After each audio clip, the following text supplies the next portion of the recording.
3, 2, 1. Magandang umaga, magandang araw, magandang gabi. Hello internet kaibigans, ako po si Rachel, your favorite Fil-Am Fangirl. And today, we are talking about Filipino-American history and how Filipinos were the first here in the United States back in 1587. The crazy part about this is that this is dated 33 years before the events at Plymouth Rock.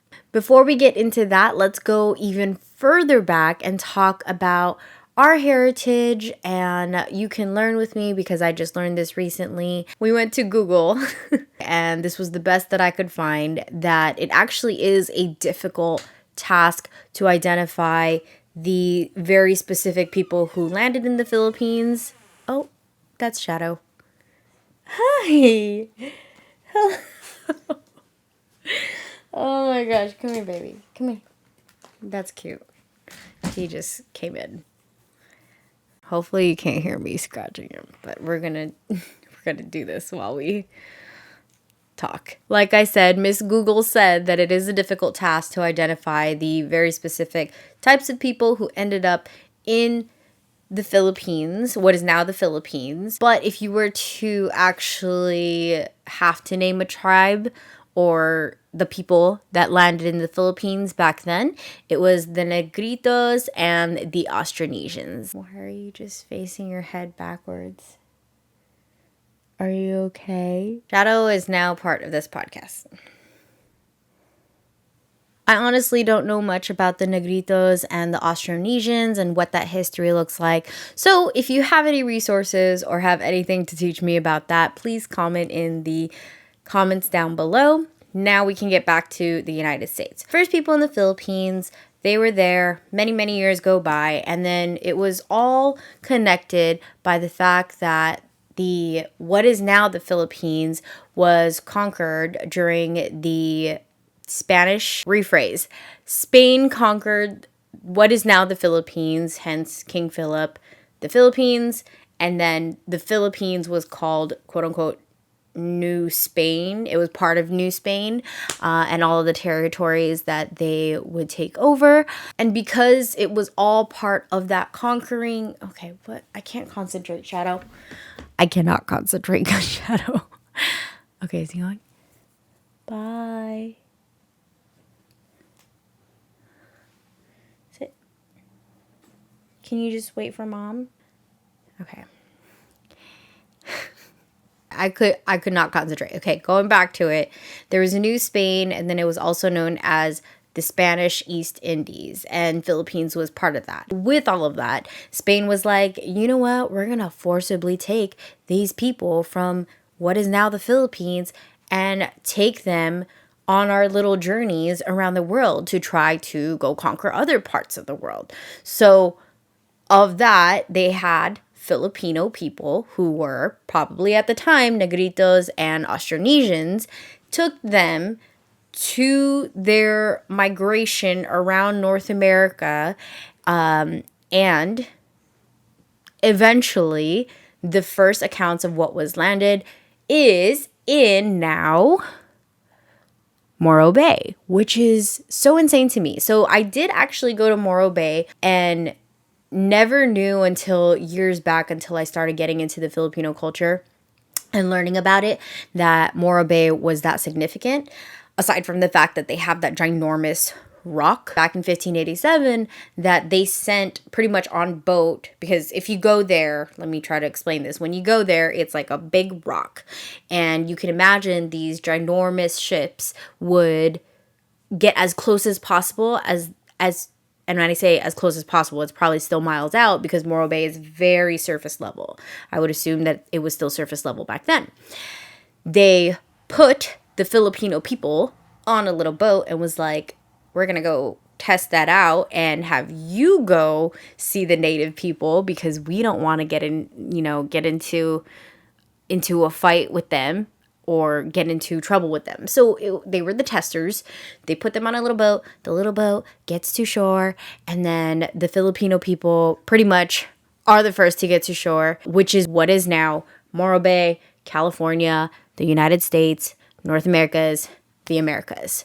Which overall, actually, there have been multiple counts online and in literature that counts the Filipino people as the first Asians to get to the Americas, North America, United States, California, Morro Bay. Just kind of, it's amazing to think about, because these are things that I was not taught in my education ever, which is also ironic because I grew up in California, and you would think that would be part of my education. All we learned about, I mean, not all we learned about, I know it was important, what we learned about was, actually, you know what? Let's recount this. When I was in high school and we learned about, no, not even, let's go back a little bit further again. Back in 4th grade, we would actually celebrate the fact that most people migrated during the gold rush back in the 1848. California gold rush in 1848 was so highly popularized in my California history education. And I was never taught that, hey, in California alone, my Filipino people were the first people to actually get here as migration getting here, by the way, because I obviously understand that there were natives who already lived here at the time. Had I known, okay, so now I'm kind of annoyed by this. Had I known this little fact as a little Rachel 4th grader, I would have been so much more interested, and that probably would have sparked my interest in learning more about my heritage, because it would have helped me identify and feel like, oh, okay, that's really cool. A piece of me or a piece of my family culture is embedded in history, in American history, in California history. 4th grade, now forwarding to high school, was never mentioned. Again, it was all about the gold rush. They were just going over all of the purchases, Louisiana Purchase, all of that, and saying that the migration started, I don't know, I'm using my hands a lot. The migration started from the East Coast and then made its way to the West Coast.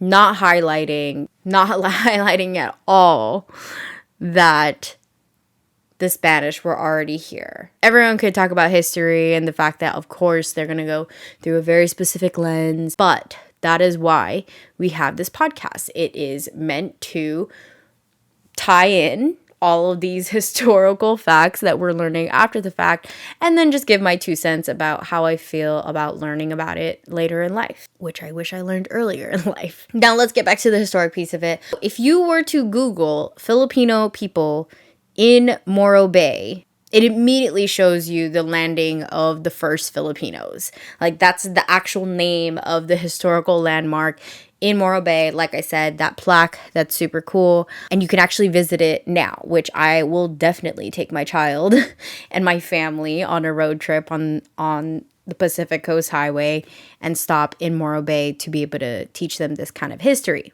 Oh, correction. I'm just reading right now that the landing party included Luzon Indios, so the indigenous Filipinos who worked as sailors on board. They traveled on their ship. It was called the Manila-Acapulco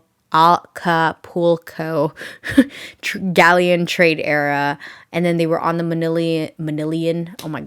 Manila Galleon, and that's the ship that landed in Morro Bay. I could not for the life of me find any other information about what happened. I haven't seen any history about what went down with the people who already lived here, if it was successful.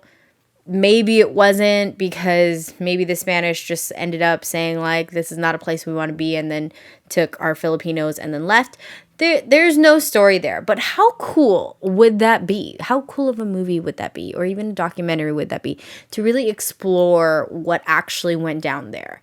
Because the way I imagine it is, you have the people, they're in their little boat, and our people, our ancestors, Filipino people, they're in their boat and they're like, whoa, look at that ginormous rock. And whoa, at least, I've been to Morro Bay. You're just like, it's so cold here because in the Philippines, it's a lot hotter. It's cold. There's a big rock. It's shallow, just shallow beaches, but then just nature. Like lots of nature. When you look at Morro Bay, that entire area has become a fishing. We go to San Francisco, it's like a fishery. What is the word? It's a seaman. I don't know. It's very much a sea city, sea country. I just imagine them being there and just being like, whoa, nature and whoa, people. And probably those people were very mad who were already here. Like, what are you doing here? These are all assumptions because it's all based off of the fact that Spain did not fully, I say this with a question mark, did not fully colonize the West Coast of what is now the United States. And I say that very lightly because I'm going to probably learn otherwise. Let's close that chapter on the first Filipinos landing in the United States. Fast forward 176 years. Girl, the late 1700s. Going with the theme of first Filipinos in the United States. Yes. First actual Filipino settlement. Where did we go? Because there was no settlement in Morro Bay. Where did we go? And when's the last accounts of where we have history laid into the United States history or American history? It was in the 1700s and it was in, can you guess? Can anyone guess? You can actually comment down below if you can tell me what you thought it was. I thought it was the West Coast. I also had a feeling it would have been more in like Mexico, or I even thought it could have been Portland, right? Like just for some reason in my mind, I was like, oh, Filipinos made a settlement, Portland, San Francisco, Seattle, the places where you normally see a ton of Filipinos, or maybe even super south San Diego area like Union City. And these are all cities today that have very strong Filipino communities. But the answer is Louisiana. Isn't that crazy? So Louisiana, guys, Louisiana. I've never been to Louisiana, but Louisiana, I don't know how many times I could say Louisiana. Louisiana, in my mind, is, I just think of the South, and I think of food, and that's about it. Yikes. These photos came up of sketches of the first Filipino settlements. And it's sketches of the settlement, which they named Saint Malo. And this was a Filipino settlement, which is so insane. So this was the first wave of Filipinos to say, hey, we are here.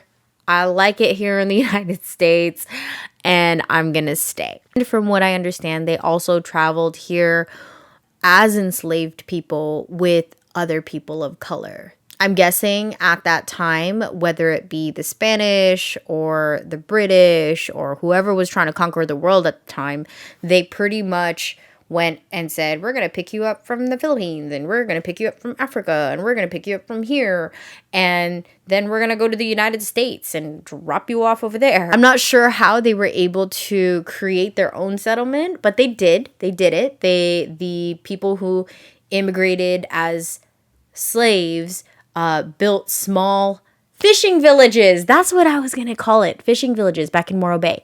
So small fishing villages, which is very homey and, to our roots, because you think about the fact that Philippines is a ton of islands and a ton of fishermen and women fishing villages. Let's check on Google for a little bit. In 1763, Filipino sailors escaped Spanish ships to establish the settlement of St. Malo. Cool. knew that. It's 25 miles southeast of what is now New Orleans. That's cool. There they hid from the Spanish and pioneered the methods of drying shrimp in Louisiana. That's so cool. Okay. Then in 1781, a couple more years later, Antonio Miranda Rodriguez Poblador, a Filipino, along with others, were sent by the Spanish government to establish what is now Los Angeles, California. I retract everything I said about like, oh yeah, I kind of assumed that it would be Portland or San Francisco or San Diego. What? I live in Los Angeles. That's insane. So they established what is now Los Angeles. That is so crazy. Sorry, I'm reading this in real time as I record this podcast, and it's just insane to think about. Just, it's also really unfair to learn this later because this is a huge detail. We're in California. Going back to the fact that when I was in 4th grade, again, none of this was ever a thing like, hey, you know what? You should, I mean, maybe this is also stressed in other communities that were more heavily Filipino. That I would love to know. I'd love to know if this is something that, a fact that just people from Filipino communities like Cerritos or Union City or Daly City or Seattle, like, did you know? Because I didn't. And I know that I'm very fortunate that I have grown up in in the state of California where we have so many Filipino people.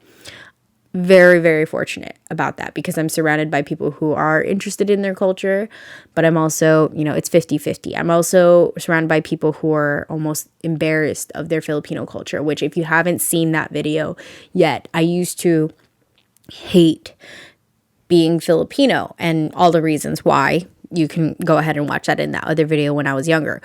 But wow, Los Angeles.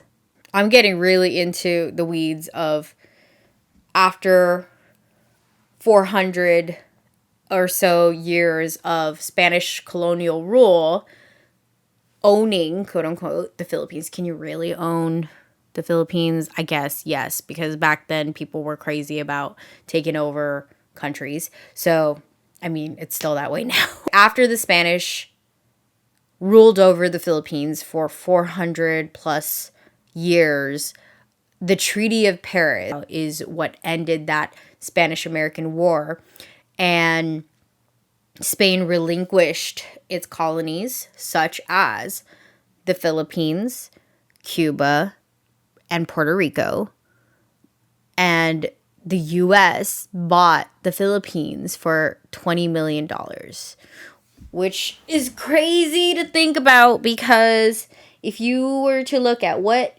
is $20 million now, $20 million in 1898 inflation calculator. The value of $20 million in 1898 is now $739 million. That's the equivalent in today's times. So that's how much they bought it for. They, meaning the United States, bought it for to finally start going into the fact that this is all U.S. history and we went through this, and that's how Philippines has had this long-standing relationship, connection, partnership. This thing between the Philippines and the United States. And the signing of that treaty may have ended the Spanish-American War, but it did begin the Philippine-American War, which eventually ended in 1902. My audio stopped, or my video stopped. When did it stop? Hello again, and this is my camera on my phone now. I didn't realize that my camera was dead dead. Like, it was giving me a warning that it was dead, so I do not know where it ended. But we're gonna continue on, which is good because I actually was coming to a close with this podcast, and I want to make sure that I have a good ending on this note. So what we went over today was more of just the first Filipinos in the United States, the first Filipinos in the Philippines, what is now the Philippines. I'm going to explore that a little bit more later because the Austronesian and the Negrito migration into what is now the Philippines is a whole other topic. You experience the what do you call this? Like, my mind blown of just reacting to the fact that Filipinos in the first wave back in the 1700s started in Louisiana, which now, I wanted to go to Louisiana mainly to go live out my Princess and the Frog Disney dreams. But now I want to do this.